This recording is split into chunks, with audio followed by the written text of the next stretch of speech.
औज़ुबिल्लाहिमिनश्शैतानिर्रजीम बिस्मिल्लाहिर्रहमानिर्रहीम। तमाम देखने और सुनने वालों को ज़ीशान अज़हर की जानिब से प्यार भरा सलाम। आज 12 अगस्त है, यानी 2 दिन बाद हम सेलिब्रेट करेंगे अपना 14 अगस्त मार्का हक, जो कि पाकिस्तान ने इंडिया को एक मुंह तोड़ जवाब दिया था। और इसके बाद दोबारा से अब LOC से कुछ खबरें आ रही हैं कि इंडिया फिर से गेम खेलना चाहता है। तो मैं सिर्फ इतना बोलना चाहूँगा कि हम बोलते नहीं, हम करके दिखाते हैं, और फिर करने के बाद आपके दुखों पर हम मरहम भी लगाते हैं। उसको पाकिस्तान कहते हैं। अल्हम्दुलिल्लाह पाकिस्तान एक वाहिद मुल्क वो है जो कि जब हमारे जवान, हमारे प्यारे, हमारी बहन बेटियाँ जो कि अपने चीज़ों को, फ़राइज़ को सर अंजाम देने जाते हैं तो अल्लाह अकबर का नारा लगाते हैं। और आपने देखा होगा कि जब वो एक एग्रीमेंट साइन होता है कि वापस आए तो गाजी हो, अगर जान चली गई तो शहीद, तो उसको साइन करने का जो जज्बा है, बेसिकली लड़ाई जो पाकिस्तान ने इंडिया को मुंह तोड़ जवाब दिया, वो सिर्फ लड़ाई नहीं थी बल्कि वो एक जज्बा था जो कि सब ने देखा। और इंशाअल्लाह अगर इंडिया कहता है कि मैंने एक नए मिसाइल का तजर्बा किया है, तो अभी अबाबील बाकी है, अभी शाहीन, गौरी, तमाम मिसाइल बाकी हैं। हमने तो सिर्फ फतह 2 को एक आजमाया था, 2 दिन पहले हमने तजर्बा किया, फिर हमने कहा चेक करते हैं चलता है या नहीं। तो आप ये देखेंगे जो हमारे मौजूद मिसाइल मौजूद हैं, जिसके ऊपर से भी पर्दा भी नहीं हटा, तो फिर आपका क्या हाल होगा। और फिर वो आप झंडे लहराते हुए नजर आते हैं। अगर आप पुरानी फुटेजेस में देखें तो 4 जगह इंडिया ने झंडा लहराया, यानी अमन चाहते हैं वो। और सीज फायर का भी आपने कहा हमने कोई नहीं पहला कदम बढ़ाया, जंग का शुरुआत आपने की, मुंह तोड़ जवाब हमने दिया, फिर आपने कहा कि खत्म करना। हमने कहा जी लब्बैक है, कोई मसला नहीं है, पाकिस्तानी है। और पाकिस्तान जो मुल्क बना, ला इलाहा इल्लल्लाह मुहम्मद रसूलुल्लाह, यानी 27 रमजानुल मुबारक 1947 में ये कयाम पे आया, तो हम इस चीज़ को नहीं बोलते। आज मैं अकेला नहीं हूँ, मेरे साथ मेरी पुरानी दोस्त अनम मौजूद है, अनम सूरी। और इनके लिए मैं ये कहूँगा, जज्बाती हैं लेकिन दिल की बड़ी अच्छी है। अस्सलाम वालेकुम रहमतुल्लाह। कैसे मिजाज है अनम? बिल्कुल अल्हम्दुलिल्लाह। सबसे पहले तो आपको भी 14 अगस्त मुबारक हो इन एडवांस। और हम मना रहे हैं 1 अगस्त से 14 अगस्त को, और हर दिन ही 14 अगस्त है, हर दिन है। और हम क्योंकि मेहमान ज़्यादा हैं तो हम जल्दी से इंट्रोडक्शन करवाते हैं। मेरे साथ मौजूद हैं हमारे बहुत प्यारे और बहुत अजीज़, क्योंकि ये जहाँ से आए हैं, मैं ये कहूँगा कि 1906 में जब मुस्लिम लीग बनाई गई तो नवाब समी अस्करी, उनके ग्रेट ग्रैंडसन नवाब सर सलीम उल्लाह हमारे साथ मौजूद है, जो कि फाउंडर ऑफ मुस्लिम लीग 1906 में जब मुस्लिम लीग फाउंड हुई, यानी क़याम में आई, तो तब से इनका ताल्लुक़। अस्सलाम वालेकुम व रहमतुल्लाह। कैसे हैं आप? ठीक ठाक हैं? और आपको इंट्रोडक्शन करवाना इसलिए जरूरी था कि आपको जिस तरीके से, ख्वाजा साहब को भी अस्सलाम वालेकुम व रहमतुल्लाह से कहते हैं। जब से आपकी आमद हुई है और ख्वाजा साहब से मेरी बातचीत हो रही, तो ख्वाजा साहब ने ये कहा निशान मैं बताऊंगा। कल भी एकदम से कंफर्म हुआ कि उनकी तबीयत थोड़ी सी, आपके घर में कोई तबीयत वगैरह खराब थी, तो इस वजह से अल्लाह ताला सबको सेहत और कामयाबी नसीब फरमाए। जी नाम आपके पास कौन कौन है? जी मेरे साथ जो मौजूद हैं वो है Miyan Rizwan Majeed, regional head marketing State Life से। अस्सलाम वालेकुम। और इन्हीं के साथ मौजूद हैं हमारे साथ हसनैन फैसल, जो कि डेंटल स्टूडेंट है। अस्सलाम वालेकुम। कैसे मिजाज है सबके? सबसे पहले तो खुशामदीद हमारे प्रोग्राम में आकर आपने जो है हमें ज्वाइन किया। इसी के साथ साथ हम जो है अपने प्रोग्राम का आगाज़ करते हैं। और अब सवालात सर, ये बताइएगा कि मुस्लिम लीग जब फाउंड हुई, क्योंकि ख्वाजा साहब से तो बातचीत होती रहती है, और ख्वाजा साहब जो है ना वो बंगाली कम्युनिटी को जिस तरह से सपोर्ट करें, ना सिर्फ सपोर्ट करें बल्कि उनके लिए लड़ते हैं, यहाँ बैठकर उनके लिए बात करते हैं। और बंगाली कम्युनिटी ये कहती है कि जब से ये आना शुरू हुए तब से चीज़ें आसान होने लग गई हैं हमारे लिए। तो ये बताएगा कि 1906 की जो मुस्लिम लीग की आपने तारीख सुनी होगी, और अब में क्या फ़र्क महसूस होता है? मेरा ख्याल है कि 1906 तो बाद में आया। ये 1906 मुस्लिम लीग से पहले आपको पहले ये देखने का मंजर क्या था इंडियन सब कॉन्टिनेंट में। ठीक। असल में ये सारा शुरू हुआ 1857 में। ठीक है। जब हम जिसे कहते हैं वॉर ऑफ इंडिपेंडेंस, और ब्रिटिश कहते हैं म्यूटनी, ऐसे ही तो सबको पता है। तो जब म्यूटनी या वॉर ऑफ इंडिपेंडेंट हुआ तो मुसलमानों ने जो सबसे ज़्यादा खून उनका बहा, मुसलमानों का बहा था इन दैट टाइम। और अंग्रेज़ों ने यह सोचा कि ये मुसलमान जो हैं इनको दबा के रखेंगे, तो 1857 से लेके 1906 तक मुसलमानों को अप्रेस रखा। ना नौकरियां मिलती थी कहीं, ना एजुकेशन होती थी, ना कोई इकोनॉमिक बेनिफिट होता था।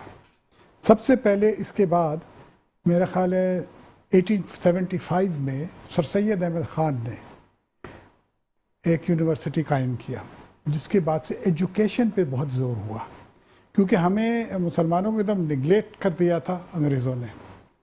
मैं इसीलिए ये इसकी पस मंज़र बता रहा हूँ कि हमें 1906 में क्यों हमें ये मुस्लिम लीग बनानी पड़ी।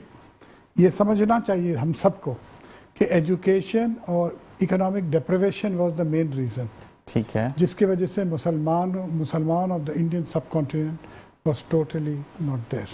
ठीक है। 1905 में सबसे पहले पार्टीशन ऑफ बंगाल हुआ। बहुत लोगों को शायद इधर पता ही नहीं कि पार्टीशन जो हुआ सिर्फ 1947 में नहीं हुआ। 1905 में पहला पार्टीशन ऑफ बंगाल हुआ on the two nation theory. ठीक है। क्योंकि पहले मुसलमान जो थे और जब ईस्ट एंड वेस्ट बंगाल व वन, और उसको पार्टीशन इसलिए किया कि Calcutta use to rule east Pakistan, जो बाद में बन गया, लेकिन बहुत लोगों को नहीं पता। और उसमें मेरे मरहूम ग्रेट ग्रैंडफादर नवाब सर सलीमुल्लाह का बड़ा रोल था कि पार्टीशन ऑफ बंगाल करवाया, मगर क्योंकि हिंदुओं ने बहुत ही उसको अंग्रेज़ों के साथ प्रेशर किया, वो 1911 में अनल हो गया। तो जब ये पार्टीशन हो गया तो मुसलमानों ने उससे पहले ये सोचा कि जी अब कांग्रेस भी बन गई थी, तो कांग्रेस बड़े अपने को पोजीशन कर रही थी, मुसलमानों का कोई पॉलिटिकल वॉइस नहीं था। तो हुआ ये कि अक्टूबर 1906 एक डेलीगेशन गया लॉर्ड मिंटो से मिलने शिमला, जिसकी लीडर थे सर आगा खान। ठीक है। 35 मुस्लिम लीडर्स वेन के जी हमें पॉलिटिकल स्पेस दे, और वो पहली बार पॉलिटिकल स्पेस हुई। उन्होंने एग्री किया कि जी मुसलमानों को भी पॉलिटिकल स्पेस मिलेगी।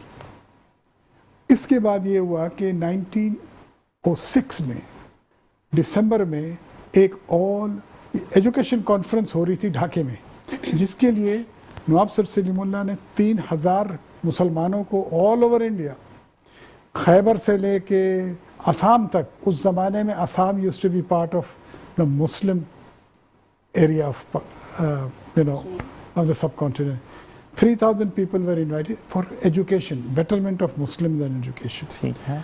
तो जब उसका वो कॉन्फ्रेंस ख़त्म हुआ तो ये सोच में आई कि जी पॉलिटिकल वॉइस के लिए एक पॉलिटिकल फोर्स बननी चाहिए। तो उस टाइम क़याम हुआ मुस्लिम लीग का ऑन दिसंबर 1906 हमारे बाप दादा के घर में, जिसको असन मंजिल कहते हैं, उधर ये क़याम हुआ। ज़बरदस्त। और ये कहते हैं कि पाकिस्तान बनने से पहले ही, यानी जब हम बात करें तो एजुकेशन को ना मस्ट किया गया था कि जब तक तालीम होगी तो आगे बढ़ेंगे, लेकिन उसमें बड़ा पेश रहा जब पाकिस्तान बन गया।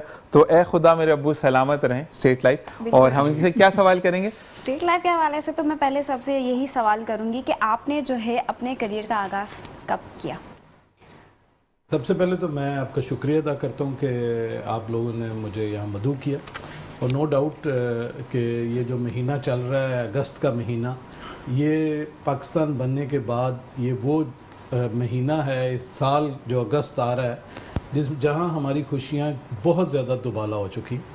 वहाँ मार्का हक जो भी लास्ट इंडिया को हरा कर जो हमने हासिल किया पूरी दुनिया में, पाकिस्तान की जो क्रेडिबिलिटी है और पाकिस्तान की अहमियत का जो एहसास हुआ है, उस पर मैं पूरे पाकिस्तान को मुबारकबाद पेश करता हूँ, तमाम फोर्सेस को मुबारकबाद पेश करता हूँ कि अल्लाह ताला के फजल करम से पाकिस्तान को जो ताकत हासिल हुई है, पाकिस्तान को जो नाम हासिल हुआ है, वो उसकी मिसाल पहले नहीं मिलती। और ये एक बड़ा ज़बरदस्त इसमें कॉन्सेप्ट है कि जो जंगें हैं वो अज़म से जीती जाती हैं। अगर आपके हौसले, अज़म और आपकी जंग के पीछे कोई मकसद हो तो फिर आपको अल्लाह ताला के फजल करम से दुनिया की कोई ताकत हरा नहीं सकती। तो ये जो इस दफ़ा की जश्न आज़ादी है, ये हमारे लिए तमाम जश्न आज़ादियों से ज़्यादा जो डबल है। और अब मैं स्टेट लाइफ के हवाले से आपको बताना चाहूँगा कि स्टेट लाइफ जिस तरह पाकिस्तान की अफवाज जो हैं पाकिस्तान की जोग्राफियाई सरहदों की मुहाफ़िज़ हैं, इसी तरह हमारी स्टेट लाइफ की जो फोर्स है मार्केटिंग की, वो 1.5 लाख से ज़्यादा जो पाकिस्तान में काम कर रही है, वो पाकिस्तान की माशी सरहदों की मुहाफ़िज़ है। और पाकिस्तान के अंदर जो इंश्योरेंस की अवेयरनेस है वो स्टेट लाइफ उसमें सबसे अहम किरदार अदा कर रहा है। 70% इस वक्त मार्केट का शेयर जो है वो स्टेट लाइफ के पास है। और लोगों के अंदर हमेशा वही कौमें तरक्की करती हैं जो इंश्योरेंस को तरजीह देती हैं, जो बचत को तरजीह देती हैं, और बल्कि आने वाले मुस्तकबिल के हवाले से अपनी प्लानिंग करती हैं। क्या बात है। बिल्कुल ऐसा ही है। अच्छा, मैं एक और सवाल करना बिल्कुल, चाहूँगी बिल्कुल। कि हमारे जो पाकिस्तान की माशी तरक्की में स्टेट लाइफ अपना हिस्सा कैसे डाल रही है?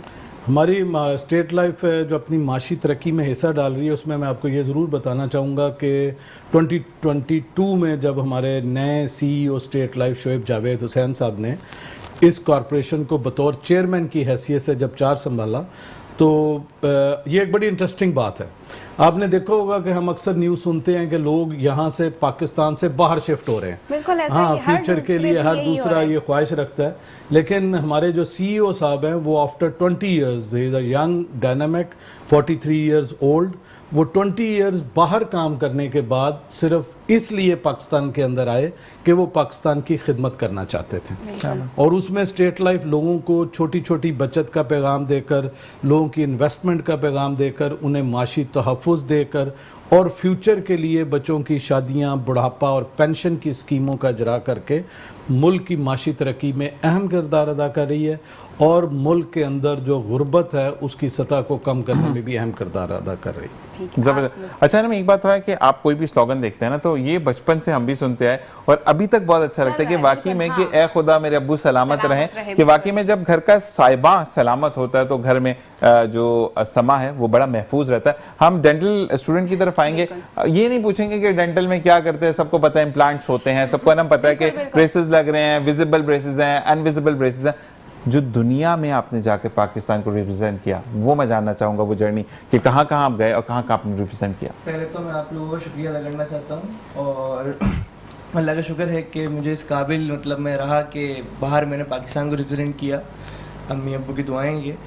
और ये मैं अभी लास्ट जो है ना टर्की गया था एक एक्सचेंज फेयर में, जिसमें पाकिस्तान से सिर्फ 2 लोगों को सिलेक्ट किया था, एक मैं कराची से था, एक इस्लामाबाद से। क्या बात है। जबरदस्त। और वहाँ जाके हमने देखा, एक्सपीरियंस किया बहुत सारी चीज़ें, और हमने पाकिस्तान को प्रेजेंट किया कि पाकिस्तान एक लोग जैसे समझते हैं कि वहाँ पे बहुत सारी चीज़ें नहीं हैं या फिर जंगें होती रहती हैं, तो हमने ये रिप्रेजेंट किया कि ऐसा नहीं है।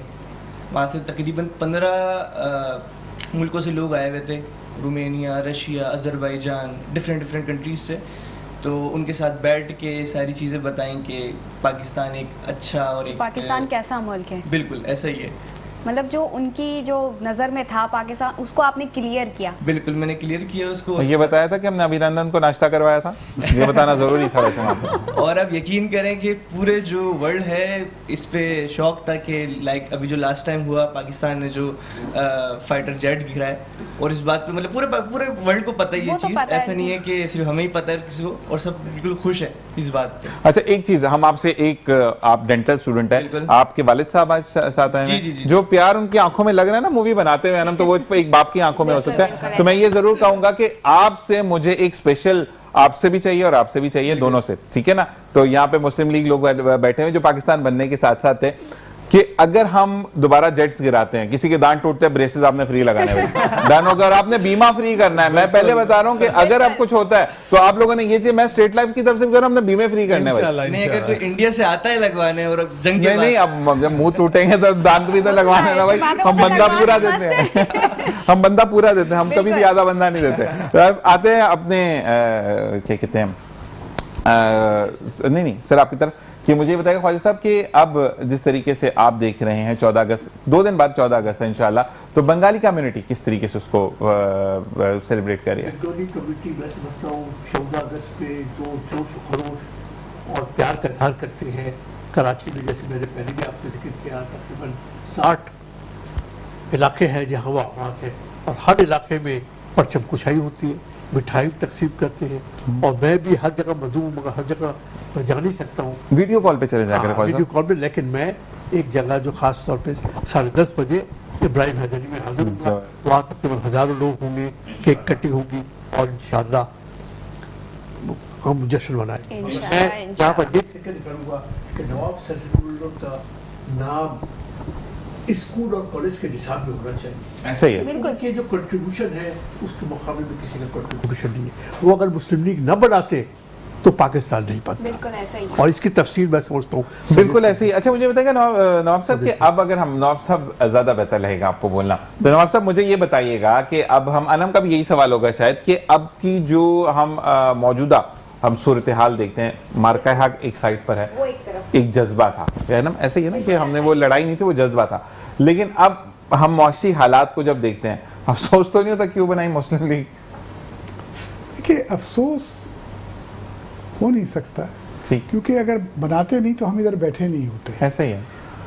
अगर आप देखें कि हिस्ट्री में ऐसी चीज़ें होती हैं, मुश्किलात आती हैं, मगर मुश्किलात को अबूर भी करना पड़ता है। ऐसे ही है। आप क्या समझते हैं 1857 से 1906 तक 50 साल मुश्किल नहीं थे? मुसलमान के लिए बहुत मुश्किल थे। फिर 1906 से 1947 तक क्या मुश्किल नहीं थे? तो ज़िंदगी इंसान, ये तो इंसानी फित्र का एक जर्नी है, हमारा एक माइंडसेट हुआ और ये एक जर्नी है। मुश्किल आएंगे, we have to overcome this, जिसे कहते हैं। उसमें बेहतरी आप लाएंगे, लाते रहेंगे। बिल्कुल। मगर मैं सिर्फ एक दो बातें अगर आप जी, इजाज़त दें, मैं कहना चाहूँगा कि हमारे यहाँ दो तीन चीज़ों की फुकदान तो नहीं कहूँगा, अब सोच नहीं है मैं कहूँगा। एक, जिस तरह मैंने कहा कि एजुकेशन, मुस्लिम लीग बनी थी pillar of education for Muslim. जो मस्ट है। आप अगर हमारा बजट उठाए 1% से कम, ये मुझे ज़रा अफसोस होता है।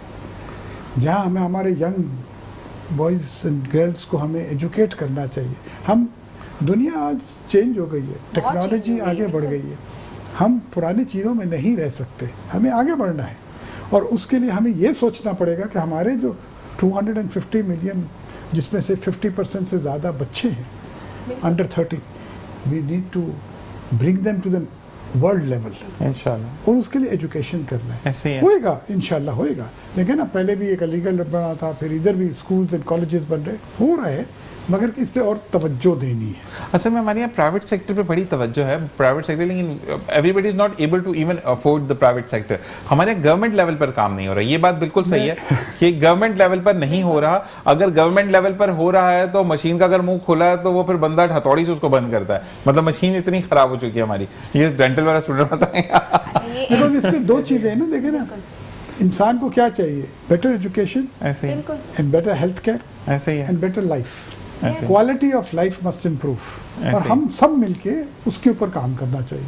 बिल्कुल। और मुस्लिम लीग का प्रीडोमिनेंटली यही वो था कि मुसलमानों के लिए बेहतर opportunity, because we were only 17% of the Indian subcontinent. ये भी आप लोगों को सही, शायद सही, नहीं सही, पता। सही। In population we were only 17% at that time. सही। तो हमें हमारे हक लेने के लिए बड़ा जद्दोजहद करना पड़ा। बिल्कुल ऐसा ही है। आप समझे ना? तो अब हमें इसको आगे बढ़ाना है इंशाल्लाह, और बढ़ेगा। एजुकेशन के साथ साथ मेरा सवाल फिर से आपकी तरफ आएगा कि एजुकेशन जो है वो तो लाजमी है, तो ये है कि जो कम आमदनी वाले जो हजरात हैं, जो बिल्कुल अफोर्ड नहीं कर सकते, तो वो इस इदारे में शामिल होकर अपनी ज़िंदगी को कैसे खुशगवार बनाएंगे? कि एजुकेशन भी है, जैसे आपने कहा कि शादी वगैरह भी है, तो वो कैसे, एक जिसका बजट नहीं है इतना, वो कैसे कर सकता है अफोर्ड? ये आपने बड़ा ज़बरदस्त सवाल किया। इसमें मैं ये बताना चाहूँगा कि जो इंश्योरेंस है वो है ही कम आमदनी वाले लोगों के लिए, कि उनके पास कोई ऐसा सेक्टर नहीं होता कि जिसमें वो छोटी छोटी बचतें करके फ्यूचर में अपने बच्चों की शादियों के लिए, या प्राइवेट सेक्टर के अंदर जो भी लोग काम कर रहे हैं उनके पास कोई पेंशन का कोई सिस्टम नहीं होता, कोई सेविंग का नहीं होता, तो वो इस स्टेट लाइफ के अंदर अपनी इन्वेस्टमेंट करके गवर्नमेंट सेक्टर की, गवर्नमेंट की गारंटी के साथ इन्वेस्टमेंट करके फ्यूचर में आफ्टर 10 ईयर्स, 15 ईयर्स, 20 ईयर्स जो वो अपने प्लान्स या जो वो अपने ख्वाब उन्होंने देखे होते हैं, उसको पूरा करने के लिए स्टेट लाइफ उनके साथ अहम किरदार अदा करती है। और हमारा फोकस भी जो ज़्यादातर जो कम आमदनी वाले लोग, रूरल एरिया से लोग, देहातों में रहने वाले लोग हैं, उन पर हमारा फोकस ज़्यादा है, ताकि उनके अंदर बचत और तहफ़्फ़ुज़ के रुझान को जो है ज़्यादा से ज़्यादा पहुँचाया जाए। ज़बरदस्त। अच्छा, मेरा एक पर्सनल सवाल इनसे, ठीक है, कि आप जैसे कहते हैं 10 साल, 15 साल, 20 साल, देखिए यहाँ तो पल भर का भरोसा नहीं होता, तो हम ये कैसे ना ट्रस्ट कर लें, या हमारा पैसा सेफ जगह पे है या ज़ाया तो नहीं हो रहा? क्योंकि देखिए इंसान नेकी बदी होने में टाइम नहीं लगता, तो उसके हवाले से आप लोग क्या जो है करते हैं? इसमें देखें, सबसे पहले तो state life insurance corporation of Pakistan, government of Pakistan का वाहिद लाइफ इंश्योरेंस सेक्टर है जो गवर्नमेंट गारंटी के तहत काम कर रहा है। हमारे डॉक्यूमेंट्स पर गवर्नमेंट की गारंटी लिखी हुई है। उसके बाद जो हम अब 1972 में स्टेट लाइफ को नेशनलाइज किया गया और 53 इयर्स हो गए और अल्लाह ताला का शुक्र है कि 53 ईयर से स्टेट लाइफ बिलियंस में, ट्रिलियंस में मैच्योरिटी क्लेम्स, डेथ क्लेम्स और बहुत सी फैसिलिटीज़ जो है वो लोगों को प्रोवाइड कर रहा है। और कुछ सालों के अंदर ये हेल्थ इंश्योरेंस जो है 18 करोड़ 18 करोड़ लोगों को स्टेट लाइफ ने हेल्थ इंश्योरेंस की कवरेज भी फराहम की है। तो स्टेट लाइफ अपने नाम के हवाले से, जैसे स्टेट लाइफ का नाम आए तो ए खुदा मेरे अब्बू सलामत रहें, बड़ा पुराना एक है। और अब हमने उसे अब हमने उसके अंदर ऐड ये भी कर दिया कि ए खुदा मेरी अम्मी सलामत रहें। तो वो भी हमने एक नया फिर अगर किसी बहू ने कहा कि सासू माँ और सास वो फिर हमने उसमें ये भी कर दिया है खुदा सब सलामत रहें इंशाल्लाह। ये तो वैसा है। अच्छा जी, अब हम आएंगे अपने स्टूडेंट की तरफ। मुझे ये बताओ कि अब जिस तरीके से जिद्दत आती जा रही है चीज़ों में, अब आप कैपिंग की अगर हम बात करते हैं तो उसके अंदर भी अब बिल्कुल इनर एंड आउटर सेम कर दिए। पहले तो लोहे के खोल पे कलर चढ़ा के लगा दिया जाता था, वैसे ही था कुछ? हाँ, बाकी में नहीं, वो जो होते थे वो मेटल के होते थे और वो अभी भी लगाए जाते हैं, पर ये है कि अब चीज़ें अपडेट हो गई हैं। अब हम जरगुनिया की तरफ भी आ गए हैं और ये चीज़ें तो अब आई हैं यहाँ पे, लेकिन वर्ल्ड में काफ़ी टाइम पहले आ चुकी हैं। हम बड़ा एक्सपीरियंस करके लाते हैं, हम बड़ा एक्सपीरियंस करके लाते हैं, बड़ा थक जाते हैं फिर ले आते हैं। बिल्कुल। लेकिन मैं ये समझता हूँ कि जो हम जितना पीछे हैं ये शायद एक थोड़ा प्लस पॉइंट भी है, क्योंकि जब मैं अभी लास्ट आपको मैंने बताया कि मैं टर्की गया और जब मेरी उनसे बात हो रही थी, जो डीन बैठे हुए थे यूनिवर्सिटी के अनकरा के, तो उन्होंने जब पाकिस्तान का नाम सुना कि भाई यू आर फ्रॉम पाकिस्तान, सो उन्होंने बताया कि मेरा दोस्त भी एक पाकिस्तान से और पाकिस्तान की स्किल्स बहुत अच्छी होती हैं। ऐसे ही है। तो ये बस एक तरह से हमारी जितनी चीज़ें हमारे पास कम है तो उसमें हम ज़्यादा से ज़्यादा सीखते हैं और इसी वजह से बस दुनिया में ये इसको हम ये कहते हैं ना कि तो अगर हमारे पास है। नहीं, हमारे पास टैलेंट तो है लेकिन कम वसाइल होने से हम जिद्दत ज्यादा दिखाते हैं। ऐसे अगर ही। हमारे पास चीजें पूरी हो जाएंगी, जैसे कि स्टेट लाइफ की अगर हम बात करें तो अगर वो जैसे कहते हैं ना, आपको ये उन्होंने अच्छा रखा है स्टेट लाइफ ने कि आपको महीने या साल में पैसे भरने हैं, बिल्कुल। वरना लोग तो पहुंच जाते सारे कि हमारा भी पैसा हमें वापस करो। तो ये चीज है कि आप अब मुझे ये बताओ कि अगर कोई इम्प्लांट के लिए आता है, सॉरी कैपिंग के लिए आता है, तो कॉस्ट मतलब पॉकेट एफिशिएंट है या कॉस्ट ऊपर जा रही है? अच्छा देखिए, डिपेंड करता है क्वालिटी पे। अगर आप बहुत ज़्यादा लो क्वालिटी पे जाते हैं तो लोग बहुत कम पैसों में भी लगा देते हैं, लेकिन ओवरऑल अगर देखा जाए तो इन पाकिस्तान बहुत कम पैसे हैं, बहुत कम पैसे, बहुत चीप पे। और अगर देखा जाए पूरे वर्ल्ड में तो पाकिस्तान में सबसे सस्ता काम होता है, पाकिस्तान, बांग्लादेश और ये इंडिया। ठीक है। तो लाइक इतना महंगा नहीं होता जितना लोगों को लगता है, क्योंकि हमारी आमदनी इतनी नहीं है यहाँ पे। अच्छा, बाज़ दफ़ा ऐसा भी होता है, कभी कोई कम लो बजट में काम भी कर रहे होते हैं ना, तो लोगों को सेटिस्फाई करना बड़ा मुश्किल हो जाता है। नहीं, लो बजट में अगर कोई काम कर रहा है तो कोई ना कोई तो वजह होती है ना।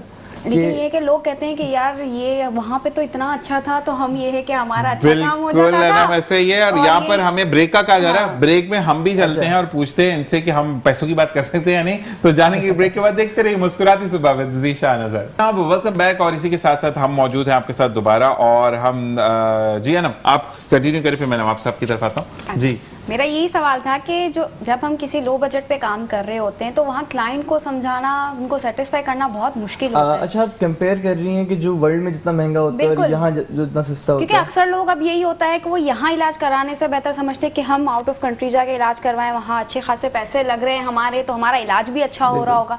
तो इस लिहाज से आप कैसे जो है लोगों को सेटिस्फाई करते हैं? अच्छा, जो लोग बाहर से काम कराने आते हैं, असल में होता ये है कि यहाँ पे एक्सपेंसेस कम होते हैं। यहाँ पे जाहिर सी बात है कि जो पाकिस्तान है हमारा बहुत सारे ममालिक से करीब है, पोर्ट है हमारे पास, जो इजीली सामान आता है वो आराम इजीली कम पैसों में हमें मिल जाता है एज कम्पेयर जो दूसरे मुल्क होते हैं। इस वजह से हम क्या करते हैं कि जो ऐसा ही नहीं है कि बिल्कुल सस्ता, क्योंकि यहाँ पे लोग जो रहते हैं जो नॉर्मल बजट भी होता है। अब बहुत से लोग होते हैं जो नॉर्मल बजट में काम करवाने आते हैं। अब जो सेट है, वेल सेट है, वो कहते हैं कि लो बजट वाला तो वो तो फिर काम ही अच्छा नहीं होगा। देखें ये तो सब उनको कैसे आप सेटिस्फाई करते हैं कि हमारे पाकिस्तान में जो है, जो हमारा पाकिस्तान है वो हमारा है? उनको हम फिर यही चीज़ें बताते हैं कि हम पहले भी लोगों के काम कर चुके हैं, जिन लोगों के हमने काम करे हैं वो मुतमईन हैं, वो करवा के जा चुके हैं, ठीक है। और उनको क्वालिटी एक चीज़ है, आपको खुद पता चल जाएगा कि अगर आप शूज़ अगर पहनी हुई हैं, एक 50,000 का भी होता है, एक 5,000 का भी होता है। ये आपको दिख जाता है क्वालिटी क्या है और किस सेल में 2,500 का भी मिल जाता वो है। 2,500 का भी मिल तो आप जाता लोग है। सेल लगाते हैं कुछ ऐसे डेंटल में सेल सेल जरूर लगे तो लगाएंगे फिर हम भी इंशाल्लाह। आए। ऐसे ही है ना, अब सेल लगेगी तो हम भी आएंगे। हम नवाब साहब इसकी तरफ आते हैं। नवाब साहब मुझे ये बताइए कि हमारे पाकिस्तान में अगर हम एजुकेशन की बात करें तो एजुकेशन पे ज्यादा फोकस हमारे यहाँ क्वांटिटी ऑफ बुक्स पर बात होती है, और बच्चे के आप तो ये भी सर्वे आया कि बच्चे की जो स्पाइनल कॉर्ड्स है वो डैमेज हो रही हैं या कर्व्ड हो रही हैं, वो इस वजह कि 50 किलो का तो बस्ता वो उठाकर लेके जाता है। इस बारे में क्या बात करेंगे? मेरे इसमें दो व्यूज़ हैं एंड आई कैन से कि दूसरों की व्यू अलग हो सकती है। दो किस्म की एजुकेशन होती है। एक होती है एजुकेशन फॉर प्रोफेशनल, ठीक है। डॉक्टर बैठे हैं हमारे सामने या इंजीनियर्स हैं, वो एक अपनी मयार होती है। एक होती है इंसानी एजुकेशन, वो हमारे यहाँ फौदान है उसका। ऐसा ही असल में मसला यही है, अच्छा इंसान बनना सबसे ज़रूरी होता है। हमारे मुल्क में आप खुद बताइए कि 24 घंटे में बच्चा स्कूल कितनी देर जाता है? 5 घंटे 5 घंटे। बिल्कुल। बाकी टाइम किधर होता है? घर पे। तो 19 घंटे अगर वो घर पे होता है तो किसकी रिस्पॉन्सिबिलिटी है कि उस बच्चे को राइट एंड रॉन्ग समझाए? नवाब साहब, लेकिन यहाँ पर Parents एक की। बात मैं बोलूंगा कि देखें, अगर फर्ज करें हमारे यहाँ ना रीस माँ बाप में बहुत है। अनम अगर अफोर्ड कर सकती है, इसके बच्चे अगर 5 स्टार वाले, मैं I am not able to take the name of any school, 5 star वाले अगर स्कूल में वो जा रहा है और मेरी चादर नहीं है, मैं अनम की देखा देखी मैं अपनी बीवी को भी काम पे लगाऊंगा और मैं वो करूंगा। हमारे यहाँ रीस बहुत है।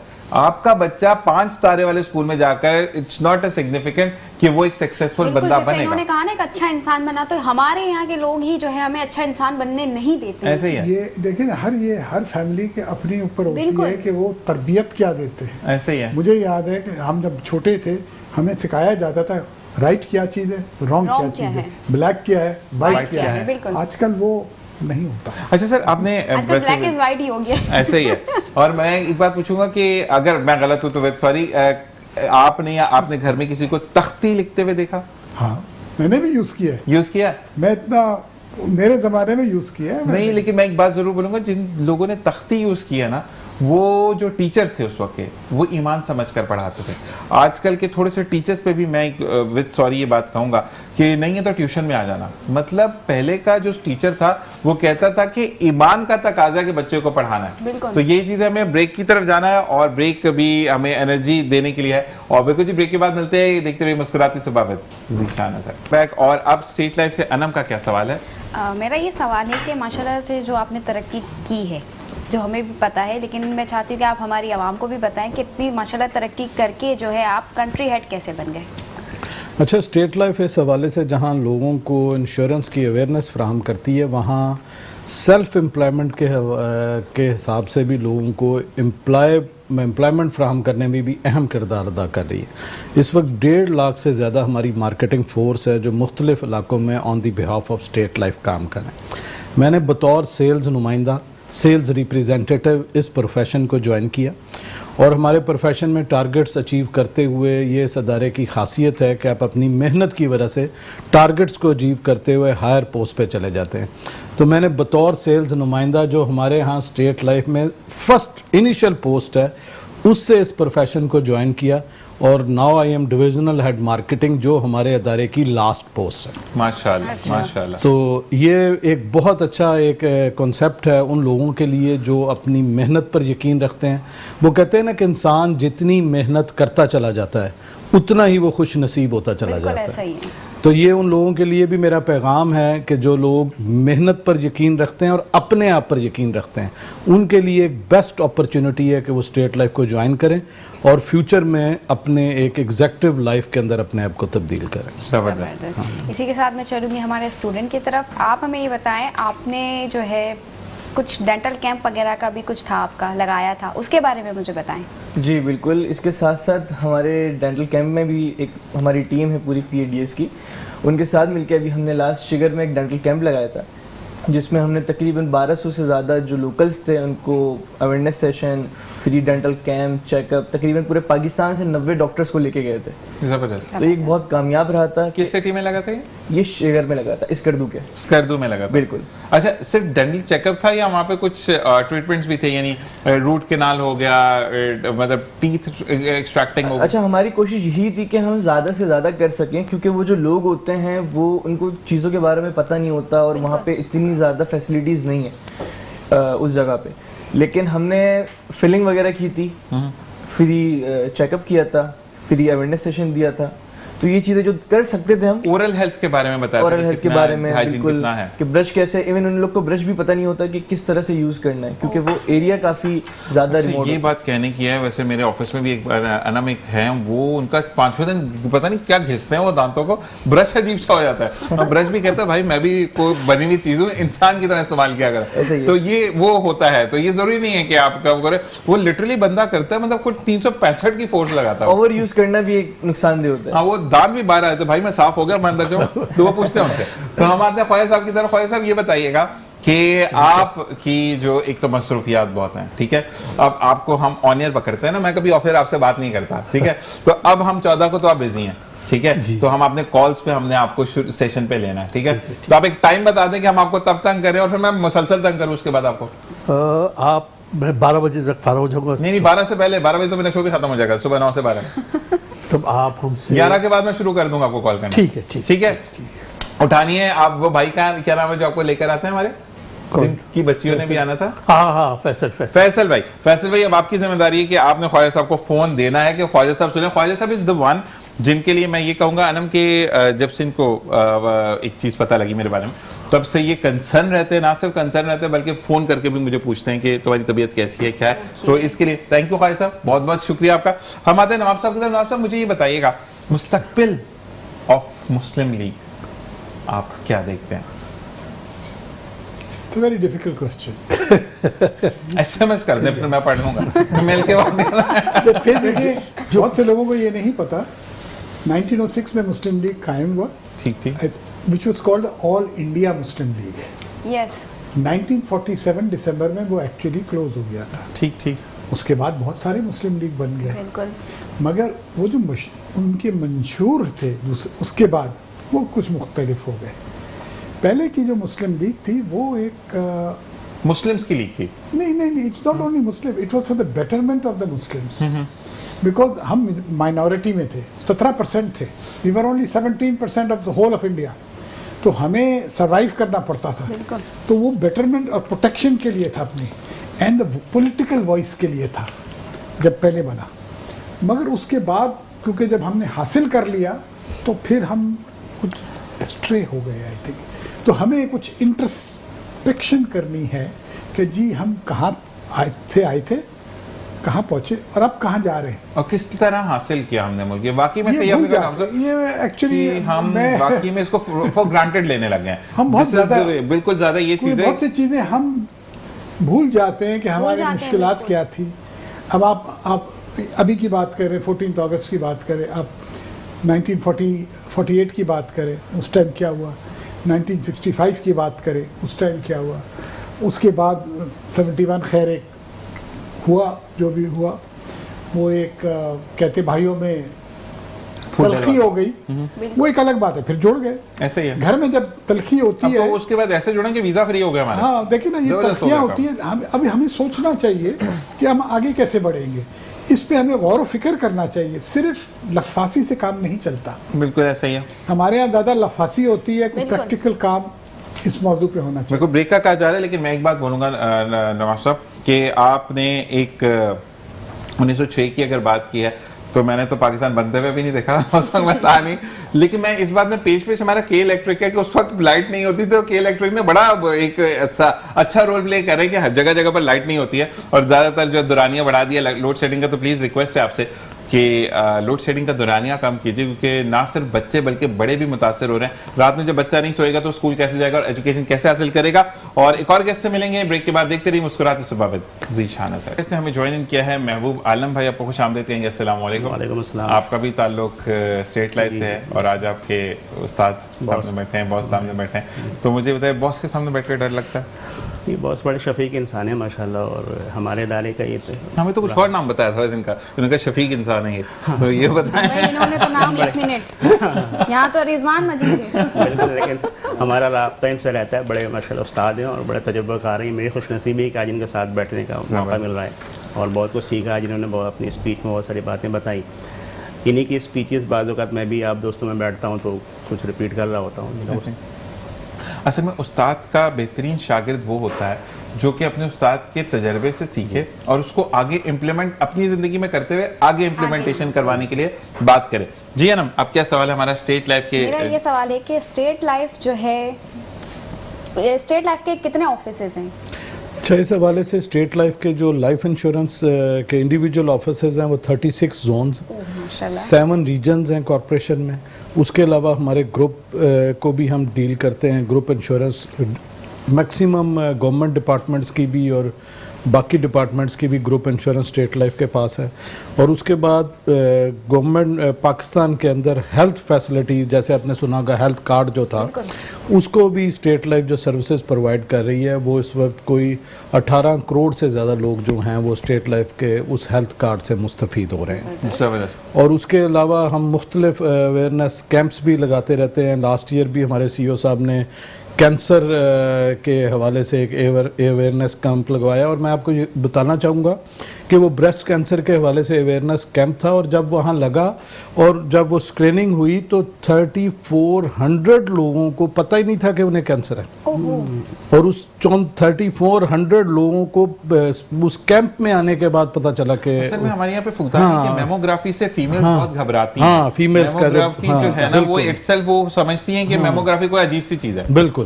तो ये हमारे इस तरह के सोशल एक्टिविटीज़ में भी स्टेट लाइफ इस वक्त बड़ा भरपूर किरदार अदा कर रही है। बिल्कुल, इनसे मैंने काम कहा है, वो मैं अभी करवाता हूँ इनसे भी और फिर बोलूँगा ऑनलाइन नहीं बोलता। अच्छा जी, मुझे ये बताओ कि अब अगर एक शख्स है उसकी दांत तो एक अल्लाह ताला की तरफ से देना, ठीक है। अच्छा जी, आजकल फेसबुक पर अच्छा है कि डेंटल बंदा हमारे साथ बैठा है ना, एक चीज़ नई दिखा रहे फेसबुक पर, दांत टूट गया, बुढ़ा हो गया बंदा, लेकिन वो फिर एक कोई इंजेक्शन आया जिसको लगा हो तो दोबारा दांत आ जाता है, लेकिन वो लास्ट करता है 7 से 8 साल। क्या ये बात सही है? ऐसी अभी कोई टेक्नोलॉजी आई नहीं है, ये सब झूठ है ना? वर्ल्ड में आई है बुरी ना, बात है। वो सब बस सारे स्कैमर होते हैं जो लाइक ऐसी नॉर्मली कोई बंदा स्क्रॉल कर रहा है और देखा कि ऐसा है तो मंगा के देख ले, ऐसे ही है। जो मंगाया तो फिर कुछ भी नहीं। वो तो डेंटल में इंजेक्शन तो अंदर डॉक्टर ही लगाएगा, लेकिन मसला ये कि ऐसा कुछ है तो नहीं ना? ऐसा कुछ नहीं है, मतलब बुढ़ापे में आप बूढ़े ही रहेंगे, जवान नहीं हो सकते, आपको 32 लगवानी पड़ेगी। ऐसा ही है। अच्छा, मुझे बताओ कि ब्रेसेस का जो दुरानिया है वो कितना होता है? ड्यूरेशन कम से कम 1.5 ईयर होता है, 1.5 से 2 साल, 2.5 साल, डिपेंड करता है कंडीशन पे। जबरदस्त। और एक बात मैं इसके लिए कहूँगा बच्चे के लिए, अपनी क्लास में कमांड करते हो, इस तरीके से बोल रहे हो ना, वो पता चल रहा है कि बच्चा कमांड करता है। तो सैल्यूट टू ये पेरेंट्स के जिन्होंने कॉन्फिडेंस दिया, जो कि वाकई में ये मैं जरूर कहूंगा कि माँ बाप अपना पेट काटते हैं तो औलाद सामने आती है। और आपके वालिद के लिए एक बात कि किसी से पूछा गया था कि दुनिया में बेवकूफ शख्स कौन है जिसकी पॉकेट में पैसा हो, मार्केट से गुजरे और अपने लिए कुछ ना ले, तो सदाई कि वो बाप है कि जो घर के लिए सोचता है, अपने लिए नहीं सोचता। तो हम आते हैं नवाब साहब की तरफ। नवाब साहब, मुझे ये बताइएगा कि मौजूदा सूरत हाल में अगर कोई कहता है कि I want to become make a change, तो सबसे पहले तो तनकीद का निशाना बन जाता कि भाई पहले अपना घर सुधार लो। तो इस तरीके से जो लोगों को लेग पुलिंग की जाती है या किसी का हौसला शिकनी की जाती है, तो उस बारे में आप क्या कहेंगे? देखिए, मेरे हिसाब से चेंज इज ऑलवेज डिफिकल्ट, और चेंज सबसे पहले हम अपने को खुद को लाना चाहिए। अगर हम अपने घर से शुरू करेंगे तभी चेंज आएगी। कि हम रास्ते पे जाते, घर के बाहर का कचरा फेंक देते, वी डोंट केयर, हमें केयर ही नहीं होता कि हम क्या कर रहे हैं। आप कराची के स्ट्रीट पे जाइए, ट्रैफिक लाइट पे देखें कितने लोग रुकते हैं। अगर हम ये छोटी छोटी चीज़ें हम खुद कर सकते हैं, इसमें कोई रॉकेट साइंस नहीं है, उसके बाद ये चीज़ें सही होंगी। We have to improve ourselves as human beings, as people and as Pakistanis. यही तो मसला है कि अगर हमने तो पाकिस्तान नहीं होते इन चीज़ों के लिए, पाकिस्तान को आगे बिल्कुल बढ़ाना है, तो हम क्या करते हैं, पहले हम अपने को सुधारें। ऐसे ही। और दूसरी चीज़ ये होती है कि अगर आपकी दोस्ती है, प्यार है, मोहब्बत है, वहाँ पे तल्ख कलामी ज़रूरी है। मैं ये कहता हूँ कि जो बर्तन बचता नहीं है वो फिर बर्तन नहीं है, ठीक है। लेकिन एक बात कि नाराज़गी होने, मैं और ये बहुत बुरे नाराज़ थे, मैं और अनम बहुत बुरे नाराज़ थे, लेकिन 1.5 साल तक नाराज़ थे, और उसके बाद इसको पता चला कि मेरी तबीयत खराब, तो उसी वक्त से ख़त्म हो गया सब कुछ, सेट है। तो ये चीज़ है। तो महबूब भाई आपकी तरफ आते हैं, आप मुझे ये बताइएगा कि अब जो लोग बीमा पॉलिसी की तरफ आ रहे हैं, अच्छा मिनिमम बजट अगर बच्चों, क्योंकि मैंने देखा बच्चों का भी रुझान है ना कि हम जो है सेविंग करेंगे और बड़े होकर हमने जो डॉक्टर बनना है, ये बनना है, तो ऐसी कोई पॉलिसी है आपकी? बिल्कुल। इफ स्टूडेंट्स वांट लाइक 8वीं 9वीं में वो सेविंग शुरू कर दे अपनी, कि वो दे, और मैंने बड़े होकर जब डॉक्टर बनना है, ये 4-5 साल का जो प्लान है, इसमें फिर कुछ ऐसा है कि वो मेडिकल में उनको, एजुकेशन में उनको फैसिलिटेट किया जाए? निशान में बेसिकली जो अर्ली एज पे होते हैं उनके ना NIC होती है, ना वो इंडिपेंडेंट होते हैं, तो उनके पर्सनल इनकम नहीं होती। हाँ, ये ज़रूर होता है कि उनके जो पेरेंट्स हैं वो अपने बच्चों के लिए इस किस्म की प्लानिंग ले लें, लेकिन जो ही माशाल्लाह वो अपने स्टडी से फारिग होते हैं तो यकीनन फ़ंड दरकार होता है उनको।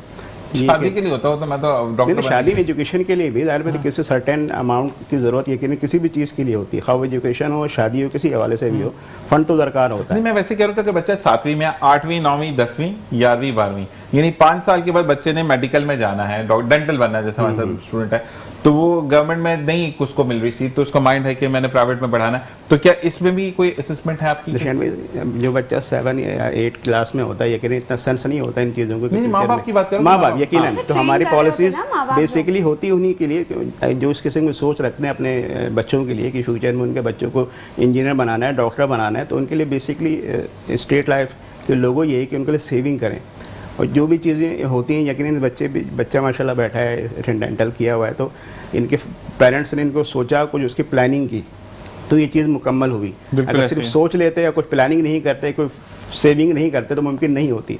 तो आज अमूमन है तो होता ये है कि बहुत सारे पेरेंट्स सोचते ज़रूर हैं कि मैं अपने बच्चों को डॉक्टर बनाऊंगा, इंजीनियर बनाऊंगा, XYZ कुछ बनाऊंगा, लेकिन उसके लिए कोई फंडिंग नहीं करते।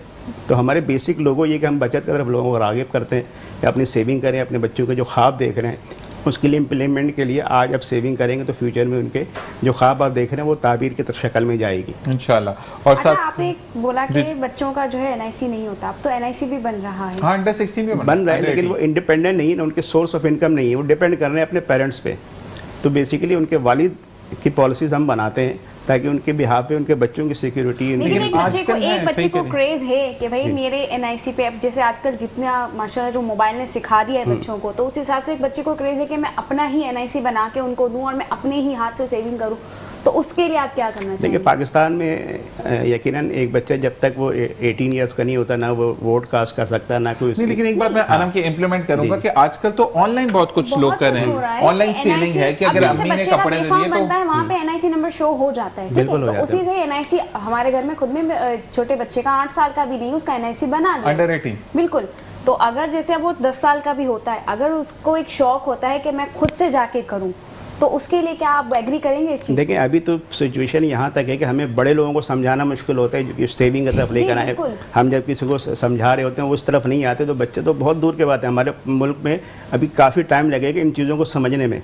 शुक्र अवेयरनेस आगे सोशल मीडिया बड़ा पार्ट प्ले कर रहा है इन चीज़ों में, और शुक्र इस वजह से हमारा बिजनेस भी बढ़ा रहा है, लोग भी इन चीज़ों की तरफ आ रहे हैं, और जो हालात हमारे मुल्क में पैदा हुए इस वजह से लोग अब इस तरफ कर रहे हैं कि हमें अपने बच्चों के लिए, अपने फैमिली के लिए, अपने बुढ़ापे के लिए कोई सर्टेन अमाउंट रखना है, तब ताकि अपने बच्चों के फ्यूचर के लिए, उनकी एजुकेशन, उनकी शादी, या अपने कोई खुदा न खासा आड़ा वक्त आ गया तो ये जो फंड है हमारे बच्चे का, हमारे फैमिली के साथ खड़ा होगा।